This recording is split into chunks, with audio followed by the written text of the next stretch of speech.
All right. Atlas Shrugged. I mean, in my view, certainly for me, the most impactful, the greatest novel ever written. Based on I'm not an expert on literature, but certainly I think, as an intellectual, the most important novel ever written. A novel that will hold its own for hundreds of years. It will be read in future centuries.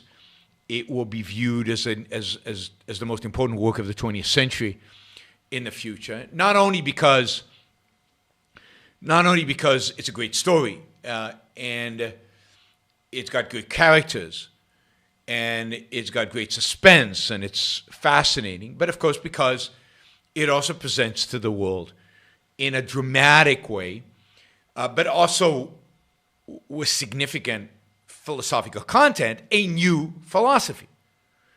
Really a new way of thinking about life on Earth. And it's hard to overstate the extent to which Ayn Rand's philosophy is new, is revolutionary, and will have a profound impact on human life for generations to come. So this is going to be a book that is studied, that is enjoyed, that is read, that shapes and changes people's lives for a very long time. Now, hopefully everybody listening has read the book, because I suspect there are going to be spoilers. Certainly a lot of the questions that I have already listed have spoilers. In order to answer them, we're going to have to provide some spoilers. So I encourage you, if you haven't read the book, stop listening, turn YouTube off, and don't come back to the show until after you've read the book. But I really think you owe it to yourself, all of you owe it to yourself, to read Atlas Shrugged. As I said, the most important book written to date in terms of a novel, an exciting, fun, stimulating book. And you really need to read it. It'll change your life in profound ways. Change your life in profound ways. So let me tell you, let's start by, I'll just tell you the way, the kind of about my first reading of Atlas Shrugged and the impression it left on me. We can then talk about some of the themes, or the main theme in Atlas Shrugged, and its impact on my life, on your lives, potentially on your lives. And we can then turn to some of the questions, and the questions are pretty, some of them are pretty broad, so there'll be a lot to talk about, and of course more questions are coming in, so we've got plenty to talk about today in terms of the novels. And again, keep sending in questions. Keep sending in questions. In terms of the relation between Atlas Shrugged and Fountainhead, it might be true that The Fountainhead is a better novel. It's thematically, I think it's more, it's more delimited. It flows better. It doesn't have as many long speeches. Certainly doesn't have a gold speech in it. But I still think that Atlas Shrugged is the more important novel, because Atlas Shrugged is the objectivist philosophy. Atlas Shrugged presents the objectivist philosophy not just in drama, not just in story form, but in the speeches, in philosophical content that is integrated into the plot brilliantly. And I don't think the plot stands without it, and we'll get to some of the questions about the role of the speeches in the novel. So,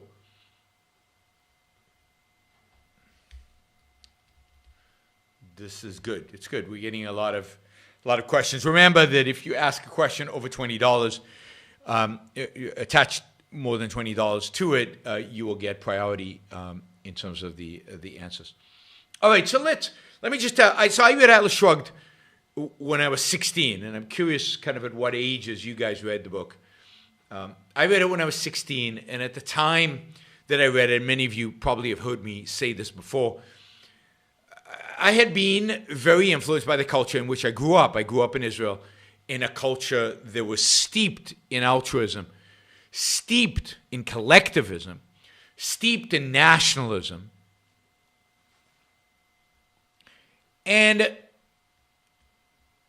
I had bought into most of that. I was not religious. I was already an atheist by that point. I was an atheist. I've been an atheist since age 6 or 7. But I was unequivocally, I was committed collectivist, and I was a committed nationalist, and I had accepted altruism as I thought about it, and accepted it as the only alternative in morality. I just couldn't think of anything else. I mean, I didn't quite understand why I should sacrifice. I didn't quite understand what the purpose, in a sense, of the sacrifice was. But to me, it was, well, what alternative is there? This is it. There's nothing else. And economically, I was a socialist. Right? Interesting. So we've got, in terms of ages people read the book, we've got 18, 21, 16, 17, 32. Jimbo read it relatively late. 18, 22, 19, 25, 34. Okay, 34. Joe is winning on the older side.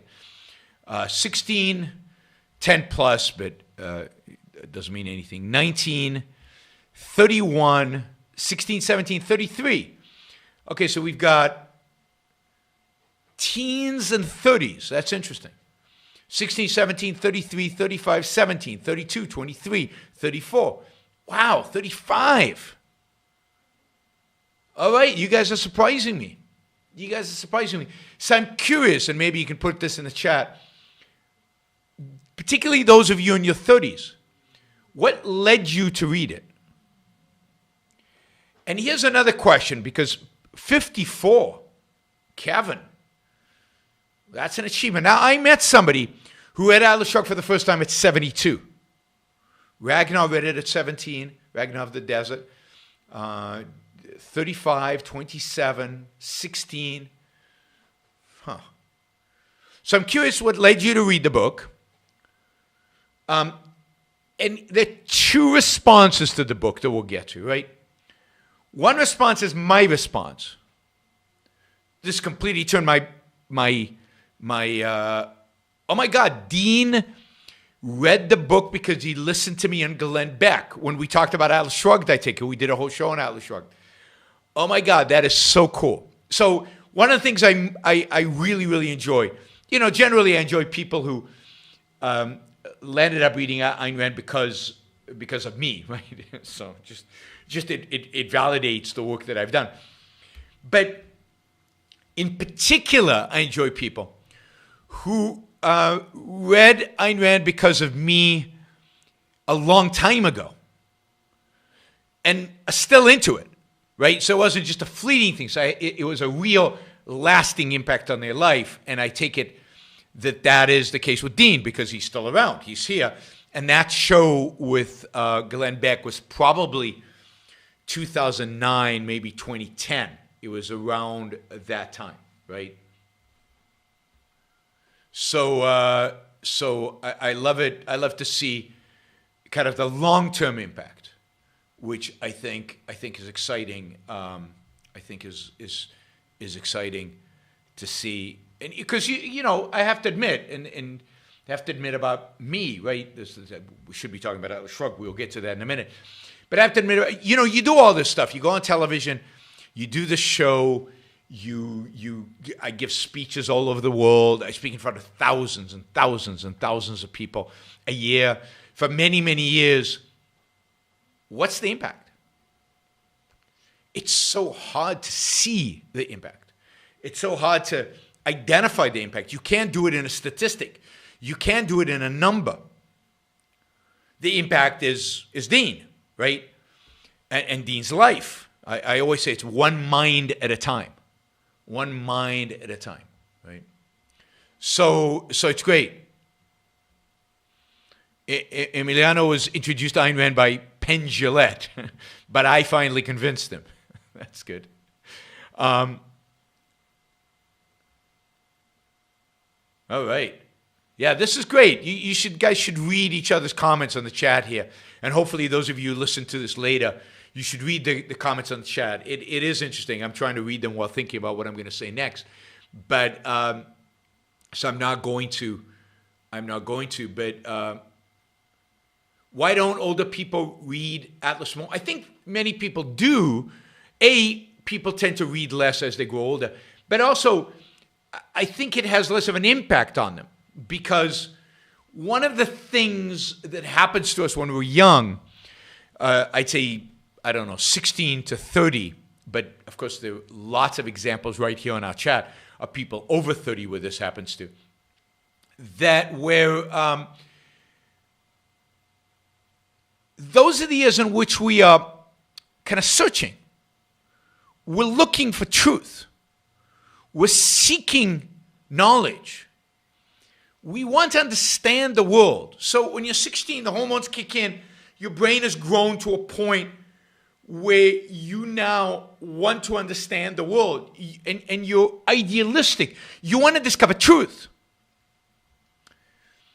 And I think for many people over the years, over time, they lose that passion for truth. They lose that openness. They lose that searching, that desire to learn and to know. And so it's, when they're presented with new ideas, it's just much easier to just be cynical about them, or to just dismiss them, or to move on, because you've not committed to whatever set of ideas you've already adopted. So the older you are, the more committed you are to your own experiences, right, over the last, 40, 50 years. The harder it is for you to change. And the less idealistic you will probably become, because your ideas, whatever you had, since they're probably false, it didn't pan out. And that failure would result in cynicism, skepticism, and a lack of idealism. So that's why I think it's rare for older people to be influenced by Ayn Rand, even if they read it. But yeah, it's terrific. So I was just saying, two different responses to Atlas Shrugged. One is change my life, change the world, change everything I think about it. That's me. Flip me from where I was to a new life.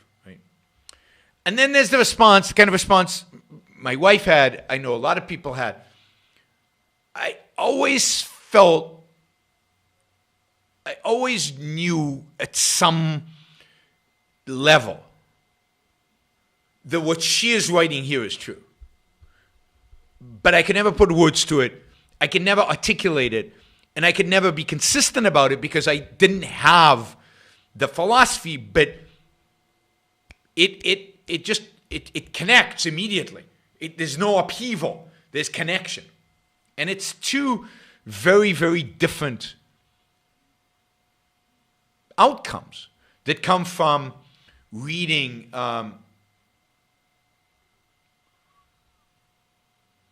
Rand, reading Atlas Shrugged in particular, right?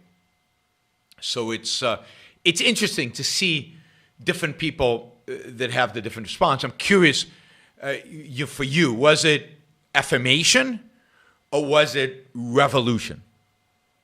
Right? That's interesting. I don't know. We're talking about Opa in the context of what? Why is everybody writing Opa, the philosophy of Ayn Rand? Anyway, somebody might have asked. So when I read the book, I was a socialist, a collectivist, and an altruist. And committed to it. And I was young. I was 16. And I was in an argument with a friend who was a little older than me. And for the first time ever, I heard him spout capitalist ideas. Ideas about markets, about capitalism, that I thought was just an abomination. And I basically said, where are you getting this nonsense from? I think I literally said that. Right? And he said, well, you've got to read this book. And he basically handed me an old copy in English of Atlas Shrugged. Luckily in English, because it's much, much better in English. And I started reading it. And for me, reading Atlas Shrugged was really, really hard. Because I didn't want to believe any of it. I did not want to agree with Ayn Rand. I wanted her to be wrong, because if she was right, everything I believed at that point was wrong. And it was obvious to me from very early on in the book that if she was right, this is going to change my life in profound ways. And was I really ready for that? Did I really want that? I had a pretty good life. And as I read it, I argued with it. I debated it. I yelled at Ayn Rand. I disagreed. I threw the book against the wall. And with every Francisco speech, and of course with Galt's speech, it was clear to me. It became clearer and clearer that she was right and that I was wrong. Now, I know today, and I knew years later, that I didn't really know that she was right, because I just had that impression, and it was years before I would actually prove to myself that she was right. But it was clear to me. It seemed obvious to me that she was right.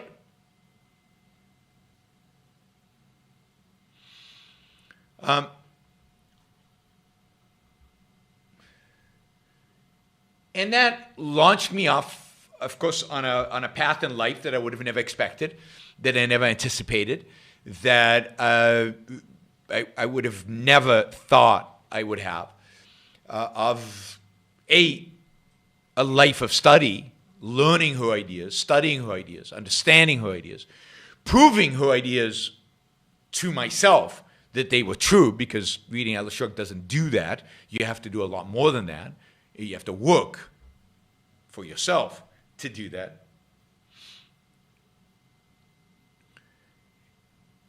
And ultimately teaching the ideas, or at least talking about the ideas, lecturing about the ideas, doing the show about the ideas. So it really has. It took a long time for me to get to that point. You know, probably, as I think I've said in the past, I only found my real purpose in life at the age of 40 when I started running the Ayn Rand Institute. But I'd always dabbled in it. I was always involved. I was always engaged. I was always active. I was always trying to teach and trying to learn at the same time. And hopefully you are too. So what is it about Atlas Shrugged that was so convincing? Well, I really do think it was the combination of the story and the philosophy. I don't think that if I had read The Virtue of Selfishness or Capitalism, Not an Unknown Ideal, I would have been convinced. The beauty of Atlas Shrugged is that it shows you in action, in the characters, in their actions, in their interaction, in their progress. It concretizes that philosophy. It makes it real. It shows you how it works and why it works. And the first thing that I discovered about Atlas Shrugged, the first thing that appealed to me about Atlas Shrugged, were the characters. I loved the characters. I loved Agni. I loved her ambition. I loved her focus. I loved her energy. I loved her competence. I loved Eddie Willers. And indeed, I think I've said this in a past show. I related to Eddie Willis. To me, at 16, I certainly didn't think of myself as a Reardon or Dagny, or certainly not a John Galt. I thought of myself as an Eddie Willis, as competent, able, committed to the truth, committed to great people, but not being one of them. So I was blown away by the heroes. I'd always loved heroes in novels, always attracted to heroic in literature. But here was heroes that were different. They were business people. And suddenly business seemed romantic, seemed interesting, seemed exciting. I didn't know it was exciting or interesting. My father was a doctor, and I'd grown up in a culture that was socialist, that viewed entrepreneurs and business with suspicion, where the largest employer in the entire country was the labor union. So the romantic vision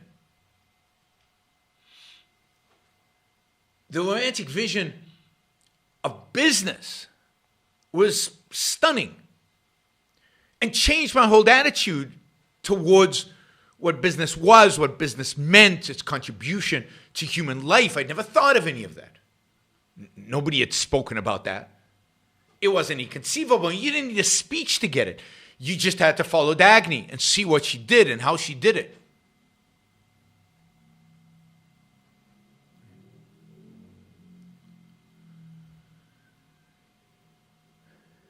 So the first thing that appealed to me were the characters.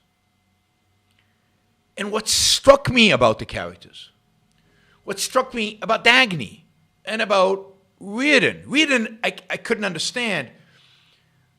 Reardon was the most confusing, particularly early on, because he was behaving to his family the way you'd expect him to behave to his family. I mean, it was conventional. You had to sacrifice to your family. But the way it was presented was, yeah, this is real. This is exactly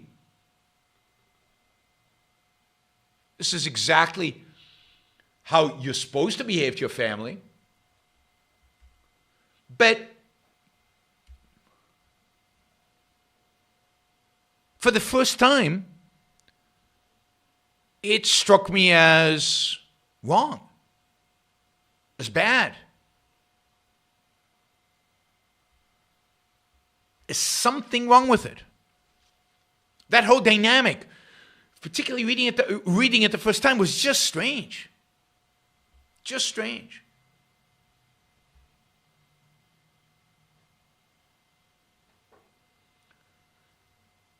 But what I loved about Reardon was his commitment to his work and his passion about his work. What I loved about Dagny was more than that. What I loved about Dagny is her commitment to her life. It's the first time I encountered somebody who was dedicated to themselves, to living for themselves, to enjoying life, to embracing life, to making the most of their one life. And then to hear that put into words by Francisco and ultimately by John Galt, that just clinched it for me. I'd always ask myself, why be an altruist? And my answer had always been, well, what's the alternative? There's no alternative. And suddenly Ayn Rand presents me with this, well, here it is. Here is the alternative. To live like these heroes, to live rationally, using their mind for themselves, for their own life, for their own success. And that swept me. I mean, that was just overwhelming.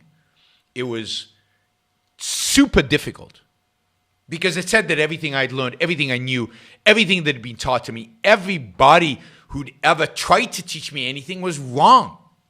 But wrong not just about facts, wrong about morality, wrong about everything.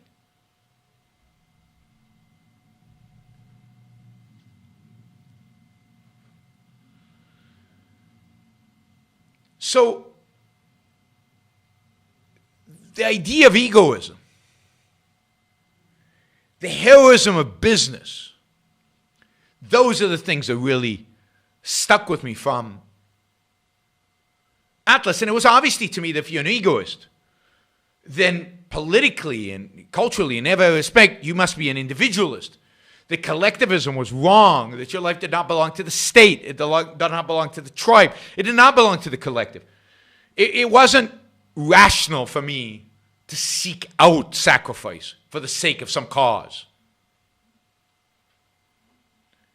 And again, that was huge because I had grown up, I like to say I grew up looking for the grenade I could jump on to sacrifice myself for Israel, for the Jewish people, for whatever. And suddenly, now, that became clear, and it took me a long time to integrate that. Getting rid of the collectivism was the toughest for me. Right? It was the most difficult.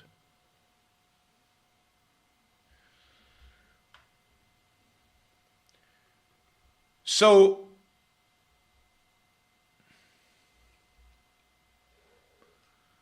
the plot excited me, the characters excited me, and the ideas just stimulated my brain and would not let it rest. And it just went, it took me months to finish the book because I had to think through every section of it and make sure that I understood it and integrated it and it made sense to me.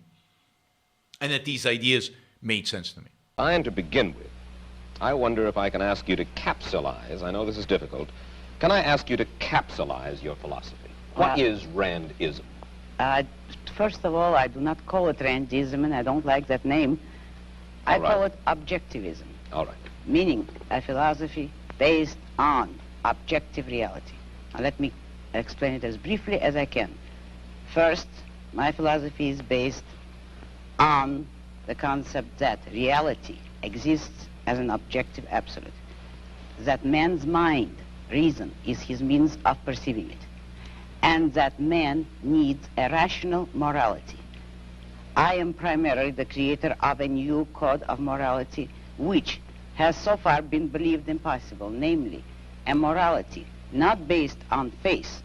On faith? Not on faith, not on arbitrary whim, not on emotion, not on arbitrary edict, mystical or social, but on reason, a morality which can be proved by means of logic, which can be demonstrated to be true and necessary.